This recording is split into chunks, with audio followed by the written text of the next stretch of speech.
For me, I would like to speak from a perspective of somebody who has participated in party management in this country. I was two-time chairman, national chairman, Interparty Advisory Council, 2 times general secretary. I work with some of my senior other ones here, to do a lot of things in trying to deepen democratic culture as has to do with multi-party democratic system. What Nigeria has is a multi-party democratic system.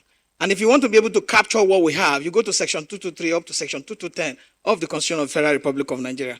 And it will explain to you how to form a political party, what you need to form a political party. You need a 2/3 in the state of the federation, executive members, what you need at the national headquarters.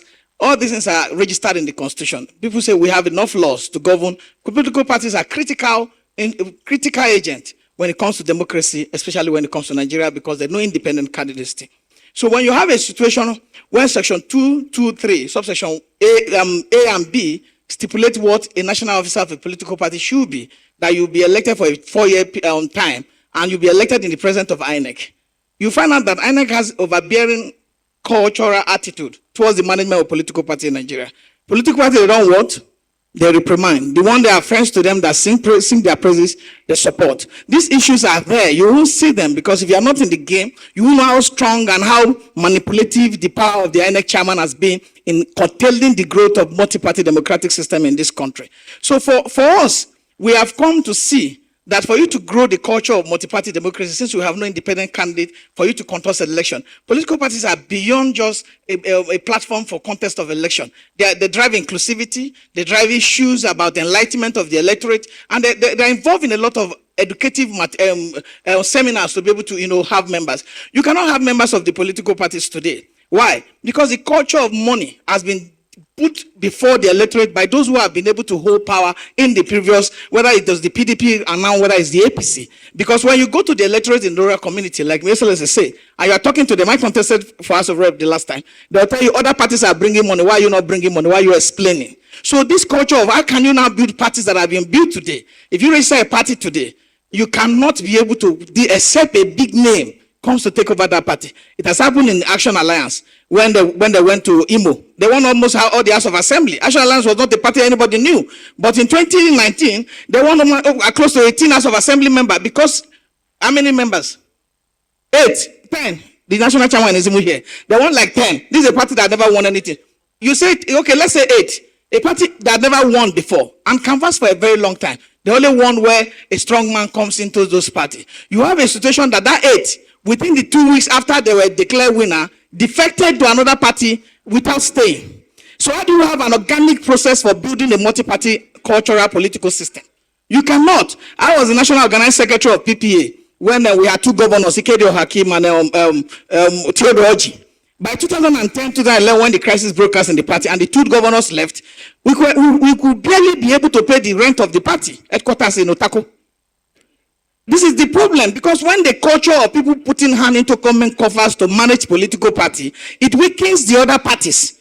But when you are governor, when you are president, you use the resources of state to strengthen your party. And when you come, maybe something happens, you go into opposition. Then you start to educate people on how culture, of how people must understand that the electorate must form political party. They must have registered members of the party that will be able to contribute financially to the sustenance of democratic culture in our country. We have a challenge. And if this challenge are true, it all becomes on us to collectively work. I'm telling you how strong the INEC chairman is. In 2019, we formed what they call CUPP to be able to support opposition, anybody that emerges opposition presidential candidate. By the time the election finished, almost the rest of the people who spearheaded that formation were in the police station, including me. Okay, including me. I suffered throughout that process. So, and you cannot have that when the authority of state, whether it is directly from the presidency or for those who go to say, Oga want it, Oga say make them deal with them. Those who say that, and the apparatus of authority of defense or police cannot further interrogate those who bring that message and act upon it. So how do you allow a political party chairman? Today we have 19 political parties. Political party cannot do without visibility. And visibility comes as a result of resources and people with high pedigree when they come to the political party. I came here today. I took a cursory look of people who were invited. I looked at the agenda when it was sent to me yesterday by His Excellency. And I discovered that it was only Ganduje that was on the list of the people that will speak here today. When we have 19 political parties. 19. In fact, they will have a body that has been streamlined by INEC to be able to reach other political, which is called Interparty Advisory Council. The chairman was not even invited. So if you give visibility to these people, whether from media, whether for program seminars like this, what do you expect of other parties? And I disagree with people who say our parties does not have manifesto. You cannot form political party in Nigeria without submitting a register, a well-designed, well-written manifesto to the commission and the constitution of the party. But you cannot drive this process when you have not enough resources to be able to go around from pulling units from one community, one ward to the other. We cannot also build parties when we have an election that is not free, that is not fair, and that is not credible. How do I say this? We cannot go to election with you. You have 1 billion naira in your coffers, and I'm going to speak English to the people. And I don't understand how they will be able to understand that. And then we also go for election collectively with you. On the day of election in my community, a gun was put on my head because they said the deputy governor said that I have intention to do something else. So how do you escape this kind of challenge when state or actors act even without any kind of respect to the right of the citizens of this country? So how do you now have to go to the same market to try to get people to participate in the process that has been enshrined by giving you authority by the constitution and then all the other subsidiary legislation made by INEC? You people talk about political party not being regulated enough. It is the fault of INEC. Because if you go to that section I told you about 223A, you find out that if you are going to conduct a convention within a political party, where you will remove somebody, where you will elect somebody, where you will appoint somebody, INEC must be present to see that processes are free, fair, and credible. But in most cases for bigger parties, INEC will let it ride. I cannot say today that if we go to INEC record, we will see the letter written by APC for the Ganduje to be elected as president at the next meeting. I cannot say that today because I have my information, but I just keep that aside. So we cannot have a biased system that favors one and ignores the other. And then you expect a balanced and equitable society to flourish. We cannot say that if we must have an election where we must all go to the market and compete on equal basis, that we should have on a general election, we will have 2 days for conducting of election. You conduct for National Assembly and President, and 2 weeks later, you conduct for House of Assembly and House of Assembly and Governor. Do you know that after the declare of the result for the presidency is declared, my brother honorable, you are in your community. Every other election will tailor towards the presidential election. The community village leaders will be telling you, let's align. My brother, don't worry, next time. They will be telling you all this. So if we must have a credible electoral system, we must amend, it's a must that we must amend section 132 subsection 2, section 174 subsection 2, section 64 subsection 1, and section 105 subsection 1. What are these provisions? If we amend this provision of this, we will be able to consolidate our election into 1 day. Because people are talking that by-elections are very expensive.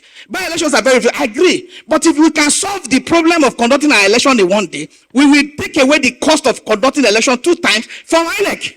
And we will reduce the cost of our election by 50%. So why are we not taking that and giving 5 ballot papers? Because the trucks that will move the House of Assembly election, the truck that will move the governorship election, is the same truck that will move everything. So if you talk today that the voters, this thing is printed on the basis of registered voters, not on the basis of registered political parties.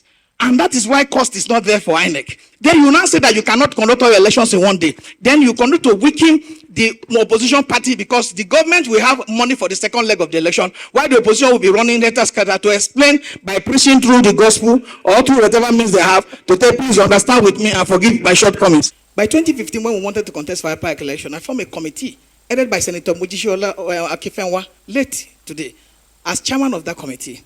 And then our father, the SDP national chairman at the time, Olufalaye, when we got to INEC to conduct election, INEC brought out a new list and said the 2 people are no longer national chairmen. So I've lost 2 votes. These are elder statements. So we've seen things. I was a member of the pioneer member with Senator Ben Obi when we formed the National Peace Committee. We've seen some things that have happened. And I'm telling you how powerful INEC is to undermine our elections. I know what they have done behind the closed door. I've seen things. I was going home on 2019 when the election was postponed for 2 weeks, and the APC was on the INEC chairman, and he called me, and I drove back to him, and we talked and we went to National Conference Center to defend the onslaught of the war that was coming. We've seen things. If we don't correct INEC, if we don't unburden the commission, I can't say more. If I go deep, look as if I've had conversation with people in private, in their private offices, and I'm discussing it in public. If we must unburden INEC. We must follow Justice Lemu's electoral offences panel report, Justice electoral reform panel report. We must also follow the former Senate President. It is electoral panel report has already suggested that we unbundle the commission. If you look at the Liberia style, alone, you do not have a commission that is so overburdened by so many work. If INEC is responsible for conducting election, let them go and conduct election. Let's have political party registration and management committee, council, or the parastata. Let's also have delineation and other department. And then let's have election offences tribunal commission, where these electoral matters are treated. As I speak to you today, if you carry out electoral violence in a state that is controlled by one party, that the party is in governor, and as soon as the party is elected into office, the Attorney General of the state, who has the authority, I'm not a lawyer, but I will tell you, they have authority of what they call nolli prosecute. They will go to the court and withdraw that, forget about the case, we are no longer interested. So how do you deal with that? These are challenges of what we've experienced in the last 20 years being in party management. So the challenges are real. And if we don't arrest it from trying to unburden the commission and the overpowerful element of the chairman, I mean, there are two other statements, and they said they are no longer chairman of political party. Thank you very much. So we must resolve these issues. Thank you very much.